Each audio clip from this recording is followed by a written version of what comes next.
Hi, my name is Moopai and welcome back to the Darktide video. Today we're going to be taking a look at the new and improved Veteran with a build that 100% of Chaos will hate or your money back guaranteed. Now the bread and butter of a Veteran is to be able to take out specialists and elites very quickly, and we've got that in spades. Or rather, one spade through our Mark III Sapper Shovel and a Columnus Mark V Infantry Autogun. Now the main focus of the build is to make use of the Columnus to shred everything. We do this with a combination of Executioner's Stance as well as the active and passive effects of Focus Target.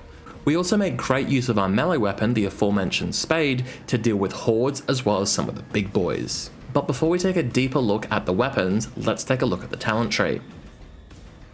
Now I won't go into detail for every single skill point I've invested, but I'll go into a little bit more detail for some of the more important things that you're going to be picking up. So firstly, we've got Crack Grenade.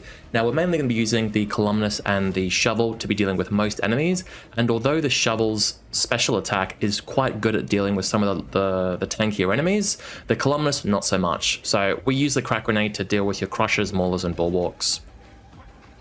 As I mentioned, we'll be using the Columnus a whole lot, so having Survivalists to replenish ammo is obviously fantastic. Additionally, because we're going to be using our ranged weapon, having Executioner's Stance is great, because increasing damage as well as reducing spread and recoil means that we're going to be killing things quicker. On the left side here, I've mainly gone to the left side for both precision strikes for the 30% weakness, for the 30% weak spot damage, as well as the increase of damage on elite enemies. And then the keystone tree, so going for focus target, so you ping the enemy, if you or your friends shoot at them, it increases the damage that is done. With 8 stacks, that basically means that the target will be receiving 32% extra damage. For most targets, this is kind of irrelevant, but for Crushers, or for Maulers, or for bosses, it's obviously great. Additionally, when the target is actually killed, your team will be receiving up to 12% damage for 10 seconds. So whilst it's not particularly useful to use focus target on some of the squishier elites and specialists that you'd be killing in seconds, it's still good to be using this to be constantly refreshing redirect fire to keep that damage boost for your team up at all times. But that basically does it for the talent tree. We'll now take a look at some of the weapons. Now firstly, the piece de la resistance of the build and our ranged weapon, the Columnus Mark V Infantry Autogun. Now as I'm sure you've seen in some of the clips, this gun shreds, and that's exactly why I love using it. Now for modifiers, you want to have damage and stopping power as high as you can.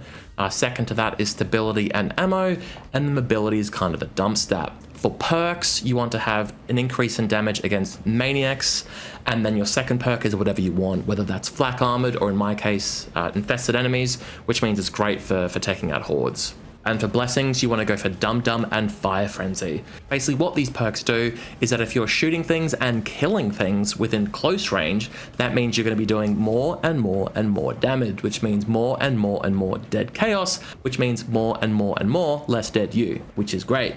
And next we have our melee weapon, the Mark III Sapper Shovel, that we're going to be using to clobber anything that we haven't killed with our Columnus. For modifiers, we want to have high damage, penetration, and first target, followed by defenses, and then mobility being the dump stat.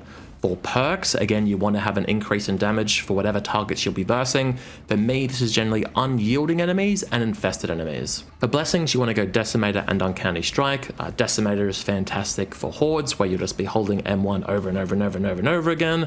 And Uncanny Strike is fantastic for dealing with some of the bigger boys, where either we have no crack grenades left, or we're in an advantageous position. We can hit the weak spots of a few enemies around them before pressing our special, and then hitting them in the head with our spike. Now depending on how many stacks of Decimator and Uncanny Strike you have up, this will either one-shot or two-shot some of the bigger boys, which is fantastic. Now that basically does it for weapons, so let's take a quick look at Curios.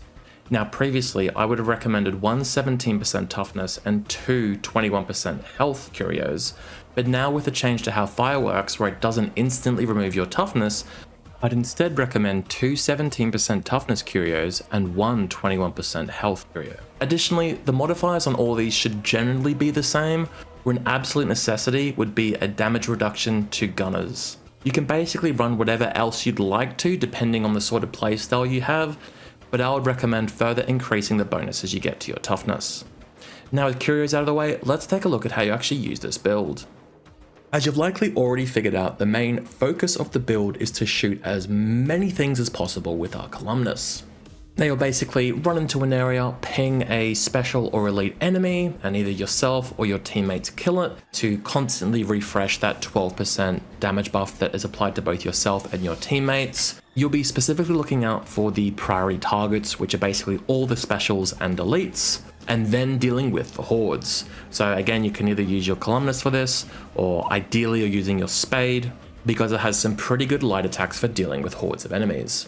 If you see some of the bigger boys, like the maulers, bulwarks, or crushers, that's when you'll either use your krakenade to kill them, or you'll use a special of your melee weapon to take them out.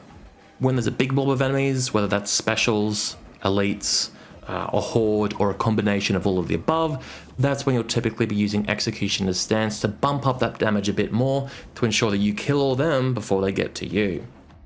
And that's basically all there is to it. It's a pretty simple build, and that's one of the best things about it.